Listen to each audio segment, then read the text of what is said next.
Hello guys.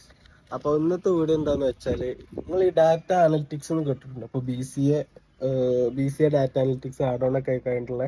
അപ്പോൾ ഈ data analytics പറഞ്ഞാൽ ഈ ഡാറ്റ അനലിസ്റ്റ് എന്താണ് സംഭവം, ജോലി എന്താണെന്ന് ഞാൻ പറഞ്ഞുതരാം. ജസ്റ്റ് ചുരുക്കി പറയുകയാണെന്നുണ്ടെങ്കിൽ, ഇത് റോ ഡാറ്റ അല്ലേ, നമുക്കൊന്നും മനസ്സിലാവാത്തൊരു ഡാറ്റ ഇവർക്ക് കാണിച്ചു കൊടുക്കുകയാണെന്നുണ്ടെങ്കിൽ ഇവർ അത് മനസ്സിലാക്കി നമ്മളെ ബിസിനസ്സിനൊക്കെ എന്താ പറയുക ഇമ്പ്രൂവ്മെന്റ് ആയിക്കാണ്ടുള്ള സ്ട്രാറ്റജീസും കാര്യങ്ങളൊക്കെ നമുക്ക് പറഞ്ഞുതരാം. ഉദാഹരണത്തിന് ഇപ്പോൾ സൂപ്പർ മാർക്കറ്റ് അല്ലാണ്ട് ഈ ഡ്രസ്സിന്റെ ഷോപ്പ് എടുക്കുക.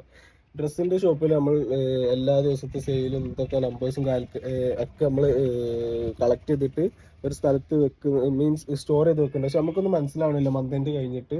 അപ്പോൾ മന്ത് എൻഡ് കഴിയുമ്പോൾ മന്ത് എൻഡ് കാൽക്കുലേഷനൊക്കെ ഇവർ എടുത്ത് ഏൽപ്പിക്കുകയാണെന്നുണ്ടെങ്കിൽ ഇവർ ആ ഒരു ഇത് കണ്ടിട്ട് പറയും, ആ ഡാറ്റാസ് കണ്ടിട്ട് പറയും, ഇന്ന ബ്രാൻഡാണ് നമുക്ക് ഈ മാസം കൂടുതൽ സെയിൽ അയക്കുന്നത്, ഈ ഒരു പെർട്ടിക്കുലർ സീസണിലാണ്, ഈ ഒരു ദിവസമാണ് നമുക്ക് മെയിൻ ആയിട്ട് സെയിൽ നടക്കുന്നത്.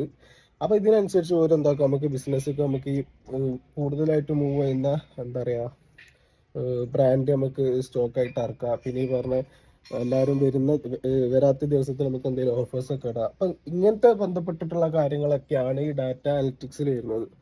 മനസ്സിലായി? ഇതൊരു മെയിൻ കോഴ്സ് സബ്ജക്റ്റ് അല്ല, ഒരു ആഡ് ഓൺ ആയിക്കാണ്ട് BCA അണ്ടറിൽ, ഇതാ ഞാൻ പറഞ്ഞു, BCA അണ്ടറിൽ തന്നെ കുറേ ജോബിനുള്ള സംഭവം ഉണ്ട്. ഓക്കെ, അപ്പോൾ കൂടുതൽ വീഡിയോസിനായി ഫോളോ, ഷെയർ, ബൈ.